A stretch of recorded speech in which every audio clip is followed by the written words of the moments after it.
Trading in the zone के चौथे अध्याय में आप सभी का स्वागत है। सततता एक मानसिक स्थिति। मुझे आशा है कि पिछले 3 अध्याय सुन लेने के बाद आप समझ गए होंगे कि सिर्फ आपके ट्रेडर के रूप में कार्य करने का यह मतलब नहीं है कि अपने काम को उचित ढंग से करना सीख लिया है। जैसा कि मैंने पहले भी कई बार जोर दिया था कि अच्छे ट्रेडर्स को शेष सबसे यह बात अलग नहीं बनाती कि वो क्या करते हैं या वे कब करते हैं, बल्कि यह बनाती है कि जब वे सोचते हैं कि उन्हें क्या करना है और जब वे इसे करते हुए इस पर विचार करते हैं। यदि आपका लक्ष्य पेशेवर की तरह ट्रेड करना और सतत सफल रहना है तो आपको इसकी शुरुआत इस अवधारणा से करना होगा कि समाधान बाजार में नहीं बल्कि अपने मन में है। सततता एक मन की स्थिति है जिसकी कुछ अपनी बुनियादी विचार रणनीतियाँ हैं जो ट्रेडिंग में विशिष्ट हैं। एक या अधिक सफल सौदे करना किसी को भी ट्रेडिंग के आसान होने का यकीन दिला सकता है। अपने अनुभव याद कीजिए, उन सौदों को याद कीजिए जिनसे आपके खाते में पैसों की बारिश हुई थी। आपने बस खरीदने और बेचने का फैसला लिया था।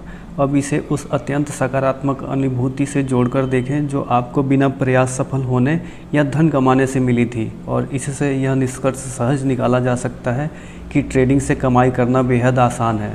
लेकिन यदि ऐसा होता है, यदि ट्रेडिंग इतनी ही आसान होती तो इसमें माहिर होना इतना मुश्किल क्यों होता?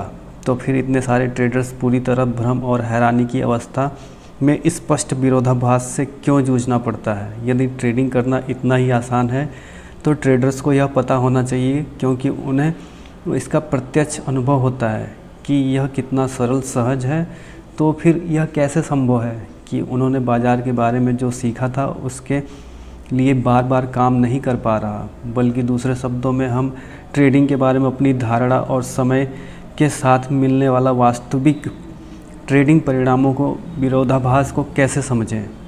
ट्रेडिंग पर विचार, इसका जवाब आपको अपने विचारों में मिलेगा। विडंबना यह है कि ट्रेडिंग तब ज़्यादा आनंददायी और सहज होती है जब आप इसे कभी कभार करते हैं, लेकिन इसे लगातार करना आपके नज़रिए, आपकी धारणा, आपके रवैये या आपकी मानसिकता का काम है। लेकिन यदि आप आनंद का अनुभव ना करते हुए भी खुश रहने का प्रयास करते हैं तब भी आपको एक जैसे परिणाम मिलेंगे। यदि आप आनंद में ना हो तो आपके लिए मुश्किल होगा कि अपना नज़रिया बदलकर अचानक आनंदित महसूस करने लगें। निश्चित ही आप अपने हालातों में ऐसे बदलाव कर सकते हैं कि आनंदित अनुभव कर सकें, लेकिन तब आपकी यह मन स्थिति आपके रवैये में आंतरिक बदलाव नहीं बल्कि बाहरी स्थिति में बदलाव का परिणाम होगा। यदि आप अपने को खुश रखने के लिए बाहरी हालातों और परिस्थितियों पर निर्भर होंगे कि आपने में सदा आनंदित रहें, तो आप संभवतः इस खुशी को लगातार अनुभव नहीं कर सकेंगे। हालांकि आप अपने भीतर आनंदपूर्ण रवैया विकसित कर अपनी प्रसन्नता की संभावना को काफ़ी हद तक बढ़ा सकते हैं। इसमें भी आप विशेष रूप से उन धारणाओं और रवैयों का निवारण करें जो अपने आप में आनंदित और प्रसन्न होने से रोकते हैं। बतौर ट्रेडर सतत सफलता निर्मित करने के लिए भी यह करना होगा। आप सतत सफल बनने के लिए बाज़ार पर निर्भर नहीं हो सकते, बिल्कुल उसी तरह जैसे आप हमेशा खुश रहने के लिए बाहरी दुनिया पर निर्भर नहीं हो सकते। जो लोग वास्तव में खुश रहते हैं वे कुछ करके खुश नहीं रहते, वे खुश लोग हैं जो चीज़ें कर रहे हैं। सतत सफल रहने वाले ट्रेडर स्वाभाविक रूप से सतत रहते हैं। उन्हें सतत बनने के लिए प्रयास नहीं करना पड़ता, वे सतत ही होते हैं। यह अजीब लग सकता है, लेकिन आपके लिए इस अंतर को समझना ज़रूरी है। सतत बनना ऐसी चीज़ नहीं है जिसके लिए आप प्रयास कर सकें, क्योंकि प्रयास करना ही आपकी मानसिकता में इस मंशा को खारिज करके आपको उस अवसर प्रवाह से बाहर ले जाएगा जिससे आपकी सफलता की संभावना कम और विफलता की संभावना बढ़ जाएगी। आपके सर्वोत्तम सौदे सरल व सहज होते हैं। आपको उन्हें सरल बनाना नहीं पड़ता, वे सरल ही होते हैं। इनमें कोई संघर्ष नहीं होता। आपको ठीक वही दिखता है जो आप देखना चाहते हैं, और जो आप देखते हैं उसी के अनुसार काम करते हैं। उस क्षण आप अवसर प्रवाह का हिस्सा बन जाते हैं। जब आप प्रवाह में होते हैं तब आपको प्रयास नहीं करना पड़ता, क्योंकि आपको बाज़ार के बारे में जो जानना है वो आपको उपलब्ध है। आपकी जागरूकता से कुछ भी अवरुद्ध या छिपा नहीं है। और आपकी कार्रवाई सहज प्रतीत होती है क्योंकि इसमें कोई संघर्ष या प्रतिरोध नहीं है। वहीं दूसरी ओर प्रयास करना कुछ हद तक प्रतिरोध और संघर्ष के होने के संकेत हैं, वरना आप बस इसे कर डालते। इसके लिए आपको प्रयास नहीं करना पड़ता। यह इसका भी संकेत है कि आप बाज़ार से वो पाना चाहते हैं जिसकी आपको इच्छा है। हालांकि इस तरह का सोचना स्वाभाविक लगता है, लेकिन यह कठिनाई भरा नज़रिया है। अच्छे ट्रेडर्स हमेशा प्रवाह में बने रहते हैं क्योंकि बाज़ार से कुछ पाना नहीं चाहते। वो बस अपने को उपलब्ध करवा देते हैं जिससे बाज़ार उन्हें किसी भी क्षण जो भी प्रस्तावित करता है उसका लाभ ले सके। इन दोनों नज़रियों में भारी अंतर है। अध्याय 3 में मैंने संक्षेप में बताया था कि यह हमारा न शारीरिक और भावनात्मक दोनों तरह के कष्टों से बचने के लिए बना है।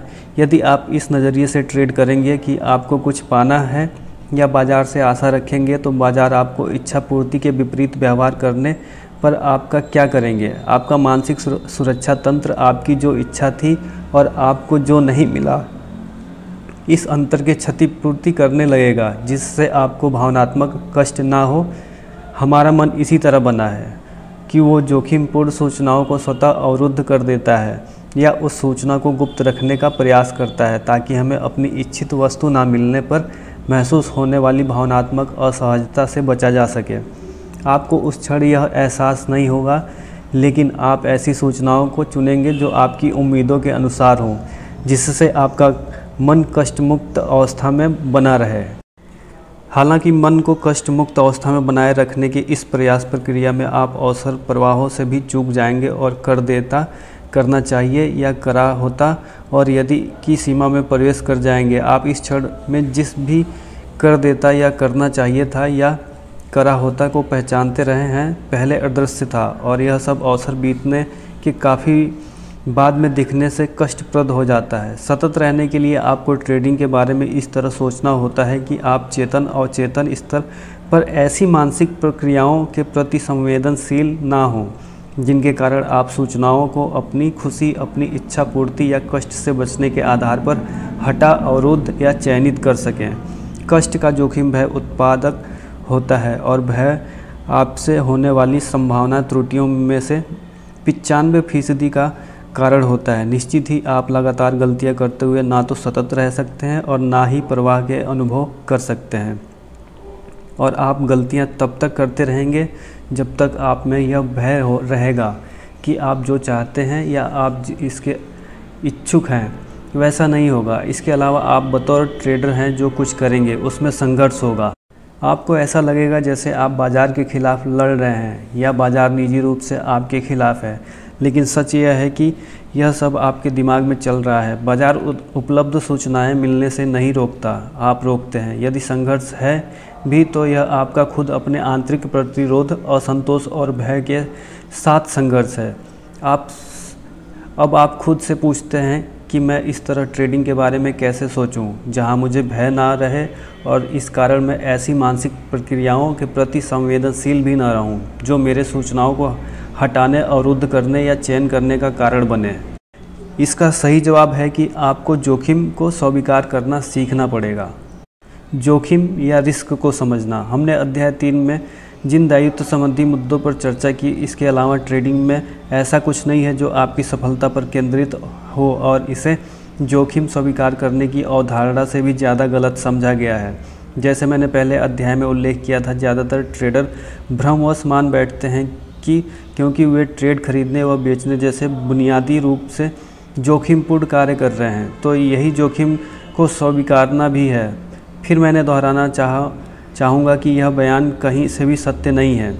जोखिम स्वीकारने का मतलब यह है कि अपने सौदे से मिलने वाले हर परिणाम को बिना भावनात्मक असहजता या भय के स्वीकार करना।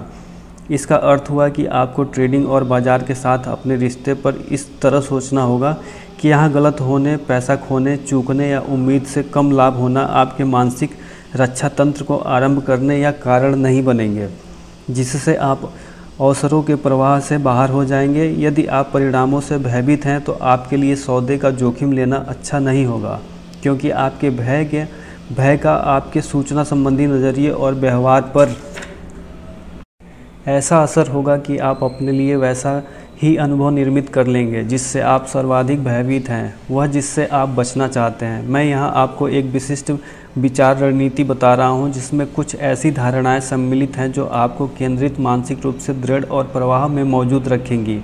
इस नज़रिए के साथ आप बाज़ार से कुछ लेने या किसी को से बचने का प्रयास नहीं करेंगे, बल्कि आप खुद बाज़ार को अपने सामने खुलने देंगे, जहां आप अवसर के रूप को परिभाषित हर स्थिति का लाभ ले सकेंगे। जब आप खुद को अवसरों का लाभ लेने को उपलब्ध रखेंगे, तब आपको बाज़ार के व्यवहार से कोई हद या उम्मीद तय नहीं करेंगे। आप बाज़ार जो चाहता है उसके वह करने से पूर्णतः संतुष्ट होंगे। हालांकि इस कुछ करने की प्रक्रिया में बाज़ार में कुछ ऐसी खास स्थितियां उत्पन्न होंगी जिन्हें आप अवसरों के रूप में परिभाषित करेंगे। आप इन अवसरों को लेकर अपनी क्षमता अनुसार हर संभव कदम उठाएंगे, लेकिन आपकी मन स्थिति बाज़ार के व्यवहार पर ना तो निर्भर होगी और ना ही इससे प्रभावित होगी। यदि आप ऐसी मन स्थिति निर्मित करना सीख लेंगे जो बाज़ार के व्यवहार से बेअसर रहे, तो सारे संघर्ष समाप्त हो जाएंगे। जब आंतरिक संघर्ष समाप्त हो जाए तो सब आसान हो जाता है। इस बिंदु पर आप अपने आकलन या अन्य किसी भी कौशल का पूरा लाभ ले सकेंगे, जिससे अंततः आप ट्रेडिंग क्षमता हासिल कर लेंगे। इसमें एक चुनौती है, आप बिना भावनात्मक असहजता और भय के ट्रेडिंग के जोखिमों को किस तरह स्वीकार करें, खासकर उस वक्त जब आप जोखिम में हों। आपको असहजता और भय के अनुभूति लगातार जारी रहें। दूसरे शब्दों में, उस वक्त कैसे पूरी तरह आश्वस्त और कष्ट मुक्त रहें जब आपको पक्का पता हो कि आप गलत साबित हो सकते हैं, धन गंवा सकते हैं, चूक सकते हैं या उम्मीद से कम धन हासिल कर सकते हैं। जैसा आप देख सकते हैं कि यहाँ में भय और असहजता पूरी तरह न्योचित और तार्किक है। आप जैसे ही बाज़ार के बारे में सोचना शुरू करते हैं, यह संभावनाएं उसी क्षण से वास्तविक हो जाती हैं। हालांकि जिस तरह यह सभी संभावनाएं हर ट्रेडर की वास्तविकता है, उसी तरह हर ट्रेडर के लिए गलत होने, गंवाने, चूकने या उम्मीद से कम पैसा पाने का मतलब एक जैसा या समान रूप से सत्य नहीं होता। इन संभावनाओं को लेकर सभी की धारणा व रवैया एक जैसा नहीं होता और इस कारण हमारी भावनात्मक संवेदनशीलता भी एक जैसी नहीं होती। दूसरे शब्दों में, सब लोगों को एक जैसा भय नहीं होता। यह आम बात लगती है, लेकिन मैं कहता हूँ कि ऐसा नहीं है। जब हम भयभीत होते हैं, उस क्षण में हम जिस भावनात्मक असहजता को महसूस करते हैं, उसकी वास्तविकता हर संदेह से परे होती है और संभावनाओं यह मान लिया जाता है कि सबकी स्थिति हमारे जैसी ही है। मैं जो कह रहा हूँ उसका आपको एक शानदार उदाहरण देता हूँ। मैंने हाल में ही अभी एक ट्रेडर के साथ काम किया जिसे सांपों से बहुत भय था। जहाँ तक उसकी बात है कि उसे ऐसा कोई वक्त याद नहीं जब उसे सांपों का भय ना रहा हो। उसका विवाह हुआ और अब उसके 3 वर्ष की एक बेटी भी है। एक शाम जब उसकी पत्नी शहर से बाहर थी, तब उसके एक दोस्त ने उसे व उसकी बेटी को रात के खाने पर बुलाया। मेरे क्लाइंट को नहीं पता था कि उनके बेटे के पास पालतू सांप था। जब दोस्त के बेटे ने सब लोगों को अपना सांप दिखाया तो मेरा क्लाइंट बुरी तरह घबरा गया और उसने कमरे के दूसरे कोने के लगभग छलांग लगा दी ताकि सांप से जितना हो सके दूर रहे। वहीं उसकी बेटी सांप को देखकर अत्यधिक उत्साहित थी और वो उसे छोड़ नहीं रही थी। उसने मुझे यह कहानी सुनाते हुए कहा कि सांप को सामने देखकर वो न केवल अचानक चौंक गया था, बल्कि अपनी बेटी की प्रतिक्रिया पर और भी ज़्यादा हैरान था, जो बिल्कुल भयभीत नहीं हुई, जबकि उसने ऐसा नहीं सोचा था। मैंने उसे समझाया कि वह उसका भय इतना गहन था कि वह अपनी बेटी के साथ इतना जुड़ाव था कि वह सहज मान बैठा कि उसकी बेटी भी उसी की तरह सांपों से भयभीत होगी। यहाँ मैंने उसे समझाया कि यह कोई ज़रूरी नहीं कि उसकी बेटी के अनुभव अपने पिता की जैसे हो, जब तक उसे सांपों का भय खास तौर पर ना सिखाया जाए या उसे खुद ऐसा कोई भयभीत करने वाला कष्टप्रद अनुभव ना हो। अन्यथा यदि उसकी सोच पर विपरीत प्रभाव ना हो तो उसका जीवित सांप को पहली बार देखने पर विशुद्ध और निर्दोष आकर्षण होना सर्वसंभव प्रतिक्रिया थी। जैसे मेरे क्लाइंट ने मान लिया था कि उसकी बेटी भी सांपों से भयग्रस्त है, उसी तरह ज़्यादातर ट्रेडर मान लेते हैं कि अच्छे ट्रेडर भी उन्हीं की तरह गलत होने, गंवाने, चूकने या उम्मीद से कम पैसा कमाने से भयभीत होते हैं। उन्हें लगता है कि अच्छे ट्रेडर्स किसी तरह अपने भय को अपने असामान्य साहस, स्टील की नसों और आत्मनियंत्रण द्वारा काबू रखते हैं। ट्रेडिंग से संबंधित अन्य बुद्धिमत्ता लगने वाली चीज़ों की तरह यह भी गलत है कि निश्चित ही किसी शीर्ष ट्रेडर में इनमें से एक सभी विशेषताएं हो सकती हैं, लेकिन उसके शानदार प्रदर्शन में इन विशेषताओं के भूमिका निभाने की बात सत्य नहीं है। साहस, स्टील की नसें या आत्मनियंत्रण की आवश्यकता एक ऐसा आंतरिक संघर्ष उत्पन्न कर देती है जहां एक ताकत के उपयोग से अन्य के प्रभाव को बेअसर किया जाता है। ट्रेडिंग से संबंधित किसी भी स्तर का संघर्ष, प्रयास या भय आपको ऐसे क्षण व प्रवाह में ले जाएगा और इससे आपके परिणामों में गिरावट आएगी। यही कारण है कि पेशेवर ट्रेडर अपने को भीड़ से अलग रखते हैं। जब आप अच्छा पाने के लिए जोखिम को स्वीकार करते हैं, तब आपको बाजार से ऐसा कोई खतरा नहीं होता जिस पर आपको विचार करना पड़े। यदि कोई जोखिम नहीं होगा तो कोई भय भी नहीं होगा। यदि आप भयभीत नहीं हैं, तब आपको साहस की भी आवश्यकता नहीं है। यदि आप तनाव में नहीं हैं, तो आपको स्टील की नसें क्यों चाहिए? यदि आपको अपने असावधान होने की संभावना का भय नहीं है, क्योंकि आपके उचित निगरानी तंत्र स्थापित कर लिया है, तब आपको आत्मनियंत्रण की भी आवश्यकता नहीं है। जब तक कि आप मेरी कही बातों के प्रभाव पर विचार करें, तो मैं चाहता हूं कि ये भी याद रखें कि ट्रेडिंग को दायित्व और जोखिम की उचित धारणा और रवैये के साथ शुरू करने वाले लोग बहुत कम हैं। कुछ लोग हैं ऐसा करते हैं, लेकिन उनकी संख्या बहुत कम है। शेष सभी को उसी चक्र से गुजरना पड़ता है जिसे मैंने नौसिखिया ट्रेडर के उदाहरण द्वारा बताया है। हम बेपरवाही से शुरुआत करते हैं, इसके बाद भयभीत हो जाते हैं और हमारा भय लगातार हमारी संभावनाओं को कम करता जाता है। अंत में इस चक्र को तोड़कर वही ट्रेडर्स कमाई कर पाते हैं जो कालांतर में इसे बचना और दायित्व व जोखिम स्वीकार करना सीख लेते हैं। जो ट्रेडर्स इस चक्र को तोड़ने में सफल रहे हैं, वो तब तक सोचना शुरू नहीं करते जब तक उन्हें बड़े नुकसान से इतना कष्ट ना हो, क्योंकि उन्हें सकारात्मक प्रभाव से वे अपने ट्रेडिंग की प्रकृति के भ्रमों से बाहर निकल सकें।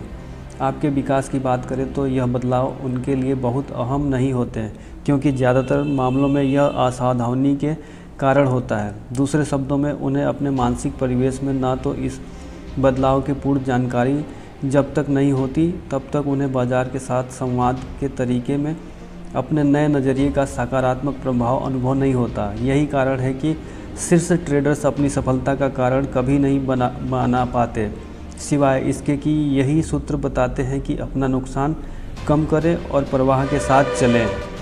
यहाँ यह समझना जरूरी है कि आप यह समझें कि पेशेवर की तरह सोचना और बिना भय के ट्रेड करना पूरी तरह संभव है, भले ही आपके बतौर ट्रेडर अनुभव इसके विपरीत तर्क देते हों। अपने मानसिक परिवेश को सम्मानित करें। अब हम यह बताने वाले हैं कि आप अपने मानसिक परिवेश को पेशेवर ट्रेडर की तरह जोखिम स्वीकार करने के लिए कैसे सम्मानित कर सकते हैं। मैंने यहाँ तक जिन भी चीज़ों पर चर्चा की है, वह आपके वास्तविक कार्य करने की तैयार करना था। अब मैं आपके विचार करने की वह रणनीति सिखाऊंगा जिसका बुनियादी रूप से संभावनाओं और बढ़त पाने की ठोस अवधारणा है। इस नई विचार रणनीति द्वारा आप बाजार के साथ नए रिश्ते बना सकेंगे, ऐसे रिश्ते जो आपकी ट्रेडिंग को गलत ठहरने या नुकसान के आम अर्थों से विलग करेंगे, और यह आपको बाजार में कुछ भी जोखिम भरा होने की सोच को रोक देंगे। जब जोखिम का कष्ट नहीं रहेगा तो इसके बाद भय भी चला जाएगा, और साथ ही साथ वह भय आधारित त्रुटियां भी नहीं होंगी जिनके प्रति आप संवेदनशील थे। आपका दिमाग इतना मुक्त हो जाएगा कि अवसरों को देख सके और जो दिख रहा है उस पर कदम उठा सके। बार बार बोझ ढोने की जगह इस बेपरवाह भयमुक्त मन की स्थिति को पाने के लिए हमें कुछ काम करने होंगे, लेकिन यह उतना कठिन नहीं है जितना आपको लगता है, बल्कि तब तक आप इस ऑडियो को सुन सके या समाप्त कर सकेंगे। ज़्यादातर लोग हैरान होंगे कि इस समस्याओं का समाधान सचमुच कितना आसान था। मन की स्थिति या नज़रिया कई मायनों में एक सॉफ्टवेयर कोड के जैसा है। आपने इस कोड में हज़ारों लाइनें बिल्कुल ठीक लिखी हैं, बस एक गलत लाइन है, और उस गलत लाइन में भी शायद एक अक्षर ही गलत है। यह गलत अक्षर सॉफ्टवेयर के उद्देश्य और इस गलती की किन चीज़ों से संबंध है, उनके अनुसार पूर्णतः सही लिखी प्रणाली का प्रदर्शन खराब कर देगा। अब देखिए समाधान कितना सरल है, उस गलत अक्षर को ठीक कर दें और सब ठीक काम करने लगेगा। हालांकि इस गलती को ढूंढना या इससे पहले उसके मौजूदगी ज्ञात होने के लिए एक विशेष स्तर की विशेषज्ञता चाहिए होगी। जब आदर्श ट्रेडिंग मानसिकता की बात करें तो सबके भीतर मनोवैज्ञानिक रूप से थोड़ी कमी होती है। दूसरे शब्दों में लगभग सभी लोग गलत सॉफ्टवेयर कोड के साथ शुरुआत करते हैं। मैं यहाँ मनोवैज्ञानिक कमी की तरफ संकेत करने में क्लिक या डिग्री जैसे शब्दों का इस्तेमाल करूँगा, लेकिन यह शब्द किसी खास दूरी पर लागू नहीं होते। तो उदाहरण के लिए आप में से बहुत से लोगों को पता लगेगा कि आप आदर्श मानसिकता के नज़रिए से बस एक क्लिक दूर थे। इस एक क्लिक का मतलब आपके द्वारा ट्रेडिंग प्रकृति में किए एक या दो अशुद्ध या गलत अनुमान थे। जब आप इस ऑडियो बुक में कुछ विचारों पर चिंतन करेंगे तो आपका नज़रिया बदल सकता है। इस सॉफ्टवेयर कोड सदस्यता का इस्तेमाल करने का बदलाव अपनी मानसिक व्यवस्था में कमी तलाशने और इसे किसी सही ढंग से काम करती चीज़ में परिवर्तित करने जैसा है। लोग आमतौर पर इस तरह के आंतरिक मानसिक बदलाव को आ रहा अनुभव बताते हैं। ऐसा क्षण होता है जब दिमाग की बत्ती जल जाती है। सबको अपने अलग अलग किस्म के अनुभव होते हैं और इसमें एक समान विशेषताएं भी होती हैं। पहली, हम अलग महसूस करते हैं, दुनिया भी अलग लगने लगती है, जैसे सब एकदम से बदल गया हो। आमतौर पर हम सब इस महत्वपूर्ण क्षण में कुछ ऐसा कर सकते हैं, अपने मुझे यह पहले क्यों नहीं बताया, या इससे पूरा समय मेरे सपने में ही था, बस मैं ये नहीं देख सका, या तो ये बड़ा आसान है तो मुझे क्यों नहीं दिखा। इस हाँ अनुभव का एक और मज़ेदार पहलू है कि भले ही वक्त में कुछ कमी बेसी हो जाए, लेकिन संभवतः कुछ माह के भीतर ही हमें महसूस होगा कि जैसे हमारे व्यक्तित्व का यह नया हिस्सा हमेशा से ही हमारा हिस्सा रहा। तब यह मानना कठिन होगा कि हम वैसे भी होते थे जैसे इस अनुभव से पहले थे। संक्षेप में कहें तो आपको सतत सफल ट्रेडर बनने के लिए जो कुछ भी जानना था आप उसके प्रति जागरूक हो जाएंगे, लेकिन किसी चीज़ के प्रति जागरूक होना उसे स्वतः ही हमारा कार्यकारी हिस्सा नहीं बना देता। जागरूकता अनिवार्य रूप से धारणा नहीं है। आप यह नहीं मान सकते कि किसी नई चीज़ को सीखना और उससे सहमत होना, उस पर इस हद तक यकीन करना है कि उस पर कदम उठा सकें। सांप से डरने वाले मेरे क्लाइंट का उदाहरण लें। निश्चित ही उसे पता होगा कि सभी सांप खतरनाक नहीं होते तथा खतरनाक व शेष सबके बीच के अंतर करना सीखना कठिन नहीं है। क्या यह अंतर सीखने के बाद वो अचानक ही उन गैर खतरनाक सांपों से भयभीत होना बंद कर देगा? क्या हम मान सकते हैं कि उसकी जागरूकता के कारण उसके मानसिक परिवेश में ऐसी गिरावट हो सकेगी जहां वो बिना भय या शांति के साथ कुछ सांपों के साथ संवाद कर सकेगा? नहीं, हम ऐसा नहीं मान सकते हैं। उसका कुछ सांपों के खतरनाक ना होने की जागरूकता और सांपों से उसका भय, उसके मानसिक परिवेश में यह दोनों एक साथ अंतर्विरोध के रूप में कायम रहेंगे। आप उसे सांप दिखाएं और वो शायद मान भी जाए कि उसे पता है कि ये सांप खतरनाक नहीं है, यह उसे कोई नुकसान नहीं पहुंचाएगा, लेकिन इसके साथ ही उसके लिए यदि वो चाहे तब भी सांप को छूना अत्यंत कठिन होगा। क्या इसका यह अर्थ समझे कि वो जीवन भर के लिए सांप से डरने को अभिशाप, या सिर्फ तभी वो जब खुद ऐसा चाहता हो? बस यह स्वेच्छा की बात है। निश्चित ही उसके डर को समाप्त किया जा सकता है, लेकिन यह उसे खुद करना होगा और इसके लिए उसे पर्याप्त प्रोत्साहन चाहिए होगा। हम में से बहुत से लोग उससे ग्रसित हैं, जिसे हम आकृतिक भय के रूप में जानते हैं। फिर भी हम इसके साथ जीना चाहते हैं क्योंकि हम वो भावनात्मक श्रम नहीं करना चाहते जो इस भय को काबू करने के लिए ज़रूरी है। इस उदाहरण में विरोधाभास लाजमी है। हालांकि मैंने ट्रेडर्स के साथ कई वर्ष काम करते हुए जोखिम और दायित्व के आसपास निर्मित कुछ आम विरोधाभासों या टकरावों का खुलासा किया है, जहां दो या अधिक विरोधाभासी धारणाएं सहज ही आपकी सकारात्मक मंशा को खारिज कर देती हैं, फिर भले ही आप असफल या सफल होने के लिए कितने भी प्रोत्साहित हों। समस्या यह है कि इन विरोधाभासों में से कोई भी वास्तविक नहीं होता, कम से कम पहली नज़र में तो नहीं दिखता। वैसे केवल यह विरोधाभासी धारणाएं ही समस्या नहीं है। मैं जोखिम लेता हूं जैसे उक्ति के बारे में क्या कहेंगे, जिसे आम ट्रेडर ने अपनी धारणा के कार्यात्मक स्तर पर पहुंचा दिया। बल्कि वे इसी आधारभूत गतिकी से बाजार की सूचनाओं पर विचार करते हैं कि वे जोखिम से बचने के लिए जो हो सकता है वो कर रहे हैं। विरोधाभासी धारणाओं और गैर कार्यकारी जागरूकता त्रुटिपूर्ण मानसिकता सॉफ्टवेयर कोड को दर्शाते हैं। वह कोड जिसने आप केंद्रित रहकर अपने लक्ष्य हासिल करने की क्षमता को नष्ट कर दिया। वह कोड जिनसे ऐसा लगता है कि आपका एक पैर एक्सीलेटर पर और दूसरा ब्रेक पर रखा हुआ है। वह कोड जो यह सिखाता है कि ट्रेड को रहस्यमय रूप से कैसे करें, जो पहले तो आनंददायी चुनौती रहे लेकिन बाद में वह आम विशुद्ध व वास्तविक रोष में बदल जाए। 1960 के दशक में जब मैं कॉलेज में था तब मेरी पसंदीदा फिल्मों में पॉल न्यूमैन अभिनीत कूल हैंड लीक भी थी। यह उस वक्त की अत्यंत लोकप्रिय फिल्म थी, तो मुझे यकीन है कि आप में से कुछ लोगों ने इसे देर रात टीवी पर देखा होगा। ल्यूक जॉर्जिया चेन गैंग से था। जब वो फरार होने के बाद दूसरी बार पकड़ा गया तो वार्डन और गार्ड्स कृत संकल्प थे कि ल्यूक को उन्हें तीसरी बार मूर्ख नहीं बनाने देंगे, तो वो उसे बिना आराम का वक्त दिए निरंतर काम में लगाए रखते। वे बीच बीच में उसे पीटते रहते और पूछते, ल्यूक दिमाग ठिकाने आया या नहीं। आखिरकार लंबे समय तक पीड़ा सहने के बाद ल्यूक ने आखिर जेल अधिकारी से कह ही दिया कि उसका दिमाग ठिकाने आ गया है। उन्होंने कहा कि यदि ऐसा नहीं है और उससे फिर से भागने की कोशिश की तो वो निश्चित ही उसे मार देंगे। जाहिर है ल्यूक एक बार फिर फरार हुआ और अपनी बात को सच्चा साबित करते हुए गार्ड्स ने उसे मार दिया। बहुत से ट्रेडर ल्यूक जैसे होते हैं, भले ही उसको इसका एहसास हो या नहीं।